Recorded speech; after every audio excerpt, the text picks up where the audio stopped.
introduction to how to find factors, which is going to be huge for factoring, which is the thing that this whole unit's about. And to answer this riddle puzzle type situation that is factoring. This is the big question that's going to be at the core of everything. If you can figure out these little riddles, I know you might not like riddles, but trust me, it's very simple to think about. I'm going to give you a structure and a strategy to always use. So here we go. If I were to give you a number like 16, for example, okay, I'm going to put it right here. What are all the factors of 16? What things multiply to get 16? Start giving them to me. 1, 2, 4, 8. Well, any pairs of numbers? 16. 1 times 16. 1 times 16 would be the first factor that gets 16, because 1 times 16 is 16. Cool. Give me another one. 2 times 8. 2 times 8. We're on a roll now. Yes. And there's one more. 4 times 4. 4 times 4. Yeah. So 4 times 4. If you didn't know that, you would start working through them just like you started to say 1, 2, 3, 4, 5, and start going through them. 1 always works, spoiler alert. 2, if it's even, 2 works, right? If you divide by 3 and you get a decimal, doesn't work. If you divide by 4 and you get a decimal, doesn't work. If it's not a multiple of 5, you can identify those as well. So start going all the way through them until you loop back onto yourself, and then you're done, right? So you don't need to go 5, 6, 7, you're done. So there's my 3 factors. They only have 3 factors for 16. Cool. Now, technically, there's another set of factors that also get 16, because what if I did this? Negatives. Negatives also work. Just to keep that in mind, you know how multiplication rules work. Positive times a positive is positive. Negative times a negative is also positive. That's, I know, the weird one, but whatever. Okay, you get the idea. So technically, keep in mind that all of these could both be negative and get the same thing. Okay, what happens if they're opposites, though? Then This is what happens. Okay, so if I made 16, if I said, what are the factors of negative 16, what would you know about what would have to happen to these things? one of them has to be negative. One of them, I like how you said that, one of them has to be negative. Okay, doesn't matter which one, just one of them, that works. This does not work because positive times, negative times a negative, but that works. Yes, you get the idea. So that's another thing to keep in mind, is that 4 factors, if my thing I'm going for, what multiplies to get negative 16, one of the 2 of them have to be negative. That's so important, that's why I'm hammering it in right now. But let's just reset it back to default. Cool, looking good. Now, here's the riddle. Okay? What multiplies to get this and adds to get this? There's 2 mystery numbers, okay, is the riddle here. I'm going to give you some numbers here, and you have to tell me what numbers create that. Here's my first example. What 2 mystery numbers multiply together to get 6, but you take those same 2 numbers and you add them together to get 5? 2 times 3. Ooh, 2 and a 3, right? 2 times 3 is 6, but 2 plus 3, 5. That's the idea. You solved the riddle. Good job, right? Wow. That is factoring. That's the riddle that you're asking yourself. It's as simple as that. If you can do that for all of these, you're good. Now, let's do one a little bit more difficult. What about what multiplies to get 10 and adds to get 7? Oh, 5 times 2. Oh, 5 and a 2. 5 times 2 is 10. 5 plus 2 is 7. You get the idea? Yeah. Okay. Now, what if I threw a big curveball at you, and what if I said, what if I said 17, multiplies to get 16 and adds to get 17? How do you add to get something bigger than when you multiply? 16 times 1. 16 and 1. Wink, wink. Huh? Did you see? Did you see it? See what I did there? Yeah. Okay, so you'll see. So 1 times 16 is 16, but 1 plus 16 is 17. You get the idea. Now, here's where I'm going to throw a curveball at you guys here. What if I said,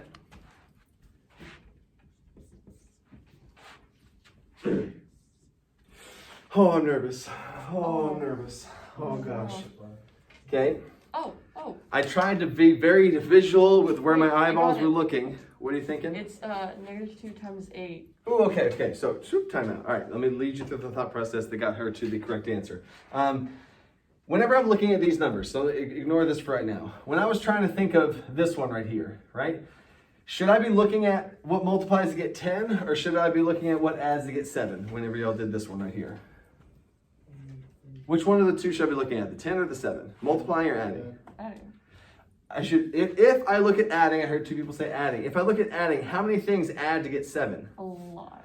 A lot. In fact, an infinite amount, because you have 1 plus 6, 2 plus 5, 3 plus 4, negative 1 plus 8, negative 2 plus 9. You see how I'm going? It's infinite amount, okay? You'd be here forever listing off all of them. How many things multiply to get 10? We have 10 right here. We have 1 times 10 is 10, and then we have 2 times 5. That's it. That's it, right? It's a very limited pool you have to work with. Can a 1 and a 10 get a 7? No. Not even close. So it has to be 2 and a 5, and you're done. That's the secret trick system to always do this quickly. So, for this one, 16. I see a 16, I instantly do this in my head. Well, sorry, not in my head. You should do this on your paper, writing it down whenever you do these factor problems. So many times you're like, Coach B, this one's not working out. And every single time I come up and I don't see this. This is a tool, this is a system. You have to do this because you can't a lot of times do these in your head. So, 1 and a 16. Can a 1 and a 16 ever give me a 6? No. Here's where we're going to go down this little rabbit hole here right quick. So buckle up. I'm going to purposely confuse you, and then we're going to come out the other side. So watch this. What could a 1 and a 16 get me? What could they, if I was trying to combine them in every way possible, what could a 1 and a 16 get me? 17. 17. If I did 1 and 16, that would get 17, right? A positive 1 and a positive. Yeah. What's another variation? Try and change it up. I could get 15 if I had negative 1 plus 16. That would give me a 15, right? If I had a negative positive. There's more options here, though. What else? Negative 15. If I did a positive 1 and a negative 16, I would have negative 15. See what I'm saying? 1 minus 16. And there's one more possible scenario here. Both of them negatives? Both of them negative, right? And now we have a negative 17. Do you see how? There's 4 possible combinations. There's this, this, this, and this for every possible number combination you could think of. And this is also what I'm trying to give you as like a tip. When you're going through this process, you're like, okay, well, let's just try them all out and just see which one works, okay? So this can give me either a 17 or a 15, right? And it's also the positive or negative versions of them, right? Those are my 4 options. I have plus or minus 17 and plus or minus 15, okay? A 2 and an 8. What could a 2 and an 8 get me? If they're the same, if the 2 and the 8 are both positive or they're both negative, what could they get me if they're the same? 10. What? 10. 10, or a plus or minus 10, right? What if they were opposites from each other? A 6 is what I'm going for here, a 6, okay? A plus or minus 6. A 2 and an 8, if you subtract them from each other instead of combine them together, 10 or a 6, okay? So this is where the 6 comes from. Now, I'm still almost done confusing you, and then we're going to come back out of it. Whenever I see 16, I know it's a 2 and an 8, and the answer is 6 right here, right? But what signs do I make these guys to make them a positive 6? Let's try both negative. Here's the thing. How many total options are there for us to mess with? 4. There's only 4 options, right? And you can literally try them all. So the first one I heard, let's try it out. Negative, negative, okay? Negative 2, minus 8, negative 10. Didn't work, right? But that's one of the options that we just tried here, okay? What's another reason why a negative, negative wouldn't work here? Because they're with negative positive. Right. Okay, because you got to keep in mind, I am multiplying to get this number and adding to get this number. So if I do a negative and a negative, what's that going to give me here? Positive. Positive, so that's not going to work. So I have to be having opposite signs here, okay? Cool. So what else now? Negative 2 plus 8. Negative 2 plus 8. Okay, let's try it out. We have 8 minus 2 is 6. Yes, that's good. Or negative 2 plus 8 is also 6. That's the answer. These are your 2 numbers right here. That's good. Okay. Here's another little trick, a little shortcut to think about here. Okay. We've established that the signs on this 2 and 8 have to be what? 1 negative, 1 positive. Well, opposites, right? Yeah. They have to be opposites, okay? If a 2 and an 8 got into a street fight, who would win? 8? The 8, right? Bigger, right? That's the whole idea. Okay, okay, you got the concept. Okay, I don't know. Maybe the 2's feisty. Maybe I don't know. Whatever. So 2 and an 8 get into a fight. The 8's gonna win. What's the sign of the ending number? Once they got into a fight, what's the sign of the ending result? Positive. Positive. So who wins? The 8. So what's the sign of the 8? Positive. Positive. That's how I think of it. Okay, cool. I mean, maybe it doesn't usually, I don't have to imagine numbers fighting in my head all the time, but you get the idea, okay? So now, we're gonna do this a few more times to now bring you out of the confusion, okay?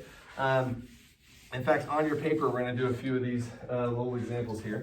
One of the weird ones was 20 and -9. So I have 20 and -9, okay? Because what starts getting people is they're like, well, how is it positive and a negative and a negative and a positive? Don't get wrapped up in all that. Focus on the numbers, work through the process. So here's the process that you're gonna go through every single time. So which one of these should I be looking at first? The multiplying number or the adding number? Multiplying. Multiplying number. I'm gonna do my chart. 20. Multiples of 20. I got 1 and 20. 2 and 10? Is there any possible way, take this little break in between each one, is there any possible way a 1 and a 20 can get a -9? No. No. Here's my question. What could a 1 and a 20 get us? 21.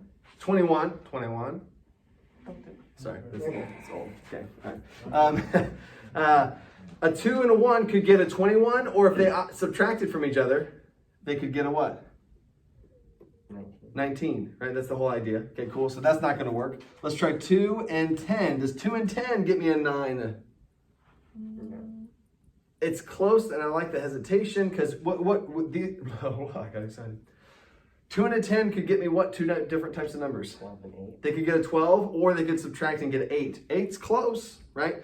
But we're not there yet, right? So let's keep going. 3, does 3 work? Doesn't work. 4, Oh, 4 works, so 4 and a 5, cool. Can a 4 and a 5 get a 9? Yeah. Yes. Now, time out. Even right now, as I'm explaining this to you, in my head, I'm wondering if 4 and a 5 can get me a 9. I know I'm pointing at a -9, but I don't care about the signs yet. I'm just trying to get the numbers to work right now. I'm seeing what matches up and far this puzzle goes.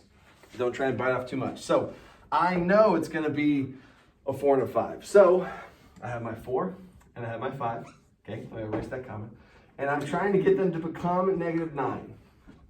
Now hold up, first I'm still going to give you another bonus tip here. What did this 20 tell you about these numbers' signs? They're positive. Ooh, Or interesting. they can be both negatives. Ooh, interesting, right? The fact that this is multiplying to get a positive number means I'm either doing this or I'm doing this, right? Just like we talked about that -16. The -16 is either going to be this or it's going to be this. You see what I'm saying? That's just a tip. Even if you don't know that, though, you can still answer this question without it. So, I know I got my 20, I got my 4 and my 5. How on earth can a 4 and a 5 get me a -9? Have them both negatives? Have them both be negative, yes. Okay? And then -4 minus 5 is -9. That's your answer. Nice. And double checking, negative times negative is a positive 20. Cool. Okay? That's how this whole thing works. That's how the riddle goes. Okay? Use as many clues as you want to try and be like, oh, this means they have to have the same sign. Ooh, this means they have to be opposite signs. Same sign, same sign, same sign. You get the idea. Okay? Now, I'm going to do one final one here. The last one is going to be 56, -56, and 1. That's weird. How can something add to get 1? What? That's weird. First of all, the 56, what's the clues that this is telling me about the numbers that I'm going to be multiplying together? Opposites. Opposites. That's going to help me get to a 1, okay? So 56, let me reset back to here. 56. I'm doing the same process every single time. Don't look at 56 and be like, if you spend longer than a second thinking about these numbers, then just go down, so right in this, okay? So I got 1 and 56. Not even close to getting a 1. I could get a 50, I could get a 55 or a 57, not even close. 2 times 25, 28, not even close. 3, 5, 6, nope, doesn't work. 4, does 4 work? 4 works. 4 times 14. Okay, again, you're doing this in your calculator. Divide by a number, divide by the number until you don't get a decimal, right?